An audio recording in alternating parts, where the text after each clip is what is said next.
Video है, that is next topic है, छोटा मोटा टॉपिक है, answer writing technique. Answer writing technique मतलब क्या है इसका? आमतौर पे बच्चे क्लेम करते हैं कि हमें वो 10th 11th 12th में मार्क्स, हमने तो बहुत धमाकेदार पेपर किया था लेकिन हमें मिली है वो कम मार्क्स।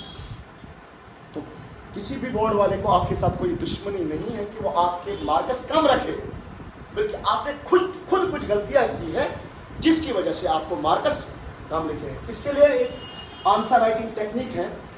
मतलब ऐसा नहीं है कि आपके बदले मैं प्रिपेयर करूं या कोई और प्रिपेयर करेगा, करना तो प्रिपेयर आपको ही है। मैं ये उन बच्चों के लिए बोल रहा हूं जिनकी प्रिपरेशन है। ऐसा नहीं है कि प्रिपरेशन के बगैर ये टेक्निक काम करेगी। तो ये टेक्निक का क्या मतलब है? मतलब आपके पास गाड़ी नहीं है तो आप बोल रहे हो हम अपनी गाड़ी में जुमू जाएंगे, है ना, दिल्ली जाएंगे। अरे जब गाड़ी ही नहीं है आपके पास तो मतलब पहले क्या होनी चाहिए आपको? Well prepared, you should be well prepared. अगर आप अच्छी तरह प्रिपेयर करके आए हो तो आप ये चीजें कर सकते हो जिसकी मदद से आपको ज्यादा मैं नहीं बोलूंगा 15 मार्क्स to 20 मार्क्स पढ़ सकते हो। जो एक टॉपर्स के दरमियान जो फैसला होता है ना आपका, नॉर्मल बच्चे और टॉपर्स के दरमियान, वो तो ऑलमोस्ट यही होता है। 470 तो ऑलमोस्ट आजकल सभी के आते हैं। तो टॉपर का क्या होता है? 498, 497, 495 या 500 भी समटाइम्स। तो वही फासला कैसे आप कम करोगे, इनको याद रखो।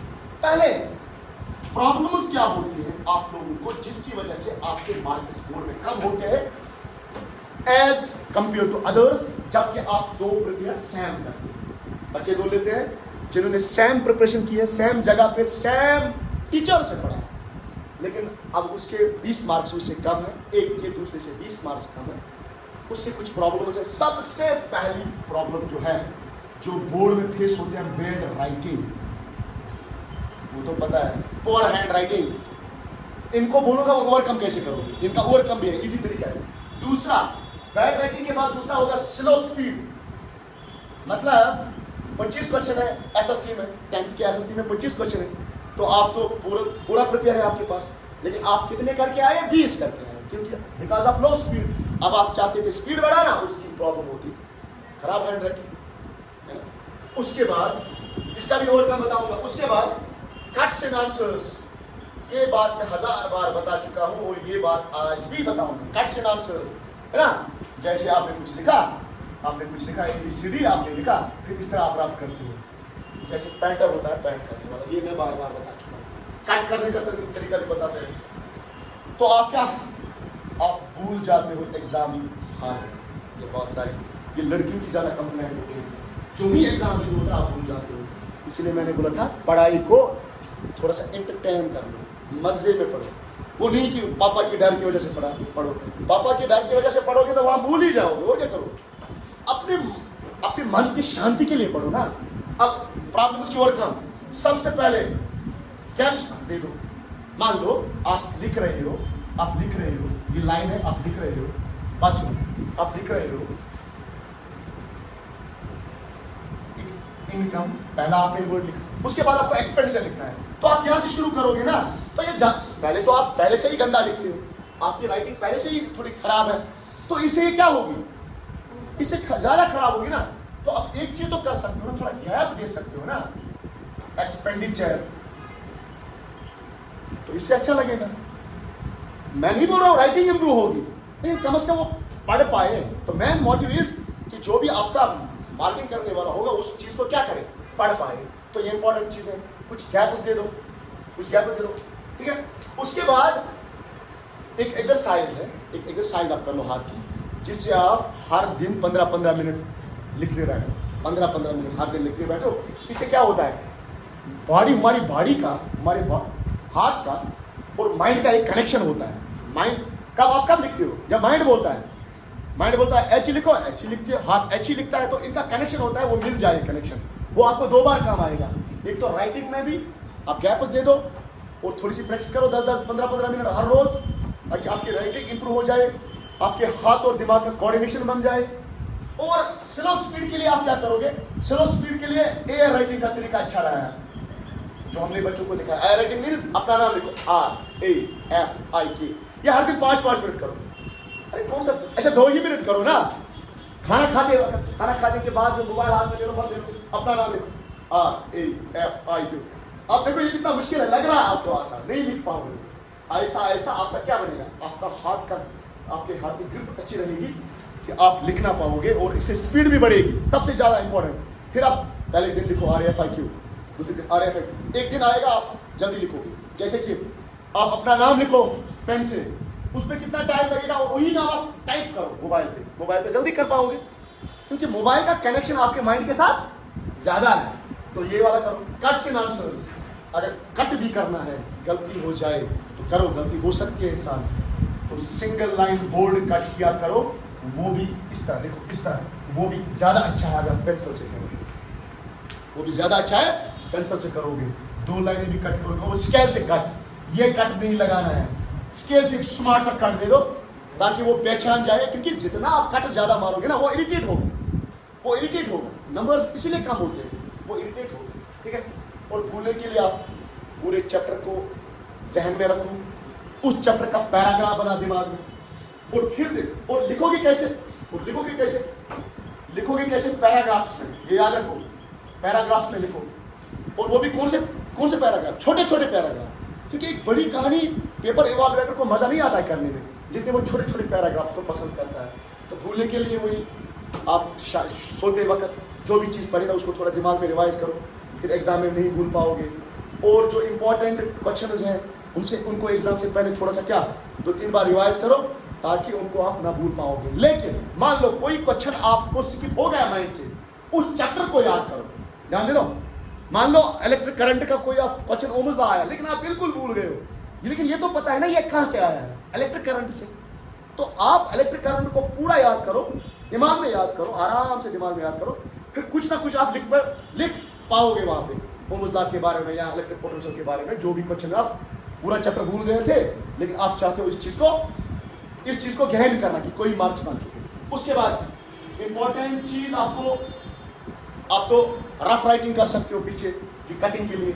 अगर आपको लग रहा है कि मेरे बार कट हो रहे हैं, तो आप क्या करोगे, पीछे जो पेज होती है ना, पेज पे लिखो रफ, फिर क्वेश्चन का आंसर थोड़ा सा वहां पे बना और उसके बाद आराम से लिखो ताकि आपको कटिंग ना करनी पड़ेगी। और कटिंग ना करनी पड़ेगी और आप क्या करोगे, अवॉइड करोगे कटिंग, ये तो बोला था, पैराग्राफ टाइप्स लिखोगे। और एक इंपॉर्टेंट चीज, आप कोशिश करोगे जिस भी क्वेश्चन में डायग्राम है आप मेंशन करोगे, डायग्राम के बहुत ही अच्छे मार्क्स मिलते हैं। उसके बाद आपके प्रेजेंटेशन टिप्स, ये हो गया प्रेजेंटेशन, ये हो गया प्रॉब्लम्स भी बताया, इनसे आपको इनसे आप कैसे छुटकारा पाओगे वो भी बताया। प्रेजेंटेशन में सबसे पहला कीवर्ड टेक्निक, सर ये क्या हो गया, कीवर्ड टेक्निक जो भी आप लिखोगे ना, बस 2 मिनट का समय है, आप कीवर्ड टेक्निक जो भी आप लिख रहे हो, आपको लग रहा है इस टॉपिक में ये वर्ड इंपॉर्टेंट है। जैसे ओम्स लॉ में क्या इंपॉर्टेंट है, अगर आपको ओम्स लॉ बताया जाए तो व्हाट इज ओम्स लॉ, जल्दी बोलो। तो है conductor is directly proportional to, मुझे इसमें लग रहा है डायरेक्टली प्रोपोर्शनल इंपॉर्टेंट। तो डायरेक्टली प्रोपोर्शनल के नीचे स्केल से क्या मारोगे, लाइन मारोगे, ये लाइन मारोगे पेंसिल से और स्केल से, ऐसा नहीं ये वाली लाइन मारो, नहीं।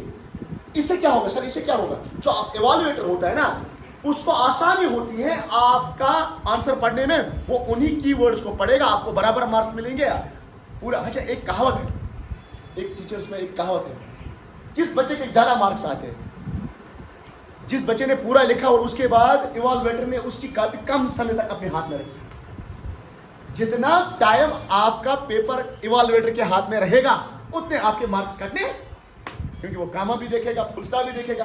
तो ये टेक्निक से क्या करता होता है, वो उन्हीं पॉइंट्स को पिकअप करता है और उससे आधार पे आपको मार्क्स देता है। तो ये टेक्निक काम करती है, कीवर्ड टेक्निक उसको कहते हैं, ठीक है। उसके बाद और डोंट यूज शॉर्ट फॉर्म्स, ये बताया है मैंने, शॉर्ट फॉर्म मत लिखो, शॉर्ट फॉर्म जैसे मैं लिखा था कभी ATQ अकॉर्डिंग टू क्वेश्चन, गलत है, मत लिखो। अरे लिखते हैं ना बिटवीन, क्योंकि सोशल मोबाइल का जमाना है तो आप बिटवीन को इस तरह लिखते हो, मत लिखो, पूरा लिखो, इरिटेट होता है, इन चीजों से मार्क्स कट सकते हैं। उसके बाद जो भी आपको मार्क करना है वो किससे करोगे, पेंसिल से करोगे। जो भी चीज आपको मार्क करनी है, अंडरलाइन किससे करोगे, साइड में लाइन डालेंगे किससे करोगे, और एक इंपॉर्टेंट चीज न्यूमेरिकल हैक के लिए, ज्यादा मैथ्स और फिजिक्स के लिए इंपॉर्टेंट है न्यूमेरिकल हैक। मैथ्स में लास्ट के आंसर निकालता है, किसी भी सरफेस का एरिया निकल गया 40.3 सेंटीमीटर क्यूब, तो एक बच्चा ऐसे ही लिखता है, दूसरा लिखता है 40.3 सेंटीमीटर क्यूब, इसको बॉक्स में सजा के रखता है। ये अच्छी टेक्निक है। पूरा आपका वो फॉर्मेट का आंसर नहीं पड़ेगा, इसी पे आप लोग क्लिक करेगा क्योंकि उसको पता है, क्योंकि उसके पास की है। बोर्ड वाले पहले की देते हैं, आंसर की, ऐसे ऐसे आंसर होना चाहिए। वो आंसर देखेगा आपने की के साथ मैच किया तो 8 में से 8 मिलेंगे, 4 में से 4 मिलेंगे, क्योंकि ऊपर देखेगा नहीं, बीच में गलती भी हो सकती है। तो ये टेक्निक काम करता है फिजिक्स न्यूमेरिकल के लिए, केमिस्ट्री रिएक्शंस के लिए और मैथमेटिक्स के लिए। ये हैक भी काम करता है। और चौथा and last keyword that is difference question. अच्छा, डिफरेंस क्वेश्चन कैसे लिखते हो आप? डिफरेंस वाले क्वेश्चन, डिफरेंस बिटवीन देम, हाँ ये अच्छा तरीका है, सिंपलेस्ट तरीका है ना, एसी करंट डीसी करंट, इसके 2-3 पॉइंट्स, इसके 2-3 पॉइंट्स, ठीक है, इसके 2-3 पॉइंट्स, इसके 2-3 पॉइंट्स, तो ये हो गया ये। अब बस लास्ट देखो बेटा, कुछ मित्र जो है हमारे यहाँ पे स्टेप मार्किंग होती है। मान लो अगर आपको कोई ऐसे माय बेस्ट फ्रेंड आया, थैंक यू मैम, आपको सिर्फ 30 लाइनें लिखी है, तो आपको सिर्फ 2 लाइनें आती हैं, आप बोलोगे क्या फायदा है, मत लिखिए। नहीं, वो 2 लाइनें लिखो, 8 में से 2 मार्क्स फिर भी मिलेंगे, क्योंकि स्टेप्स के मार्किंग मिलते हैं। हमारे यहाँ पे पहले से इवॉल्यूएटर को जो मार्किंग करता है ना, उसको पहले से क्या दी जाती है, एक की दी जाती है। आप उसको बोला जाता है इस की के हिसाब से आप मार्किंग करोगे, तो इसलिए जितना भी आएगा, कम स्टेप्स आएंगे, स्टेप्स के मार्क्स मिलेंगे। उसके बाद आपको ये एक इम्पॉर्टेंट चीज है, मुझे लग रहा है इसके साथ मुझे जाना चाहिए, आपके जितने भी आंसर हैं वो होने चाहिए एनसीईआरटी बेस्ड। क्या होने चाहिए? NCERT based. Specially I am talking about science and social science. आपकी डायग्राम्स प्रोवाइडेड किस भी टीचर ने बनाई है, आप देखोगे कि एनसीईआरटी ने कैसी बनाई है, तो आप एनसीईआरटी की तरह बनाओगे। क्योंकि इवैल्यूएटर के पास जो कॉपी होती है, कौन सी कॉपी? की कॉपी, की कैसे मार्किंग करनी है होती है, कौन सी कॉपी? NCERT based. तो वो चेक करेगा आपका पेपर उसके साथ। तो इसीलिए आपसे गुजारिश है कि आप किस बेस्ड आंसर लिखोगे? NCERT based. और एनसीईआरटी के ही क्वेश्चन आते हैं, ठीक है। अच्छा, और एक चीज, 4 मार्क्स का क्वेश्चन है तो 4 पॉइंट्स काफी है उसके लिए, अगर पॉइंट्स में लिखना चाहते हो। 5 का है तो 5 भी काफी है। अगर 1 मार्क्स का क्वेश्चन है तो 6 पॉइंट काफी नहीं है, 1 ही पॉइंट काफी है ना। जितने वजन का क्वेश्चन है उतने ही वजन का क्या होना चाहिए। ऐसा पता चला आपने 1 मार्क्स के क्वेश्चन पे 1 मार्क्स के क्वेश्चन के आपने 6 मार्क्स वाला आंसर लिख लिया, तो वो भी गलत है। 6 मार्क्स के क्वेश्चन वाले को 1 मार्क से लिख दिया, वो भी गलत है। इस तरह भी आपको मार्क्स नहीं मिलेंगे। आई होप कि आप इन चीज़ों को आप घर में अपनाओगे, तो इससे आपका आंसर राइटिंग, अगर नहीं तो आप क्या करोगे, अपने इस वीडियो को आप दोबारा देख सकते हो, ये काम आएगा और करेगा भी। और जितने भी बच्चे अब वीडियो देख रहे हैं, अगर आपको कोई भी क्वेरी हो तो आप इस नंबर पे व्हाट्सएप कर सकते हो। और जल्दी आने वाले दिनों में हम 11th, 12th और 10th के मैथ्स का गैस दिला लेंगे।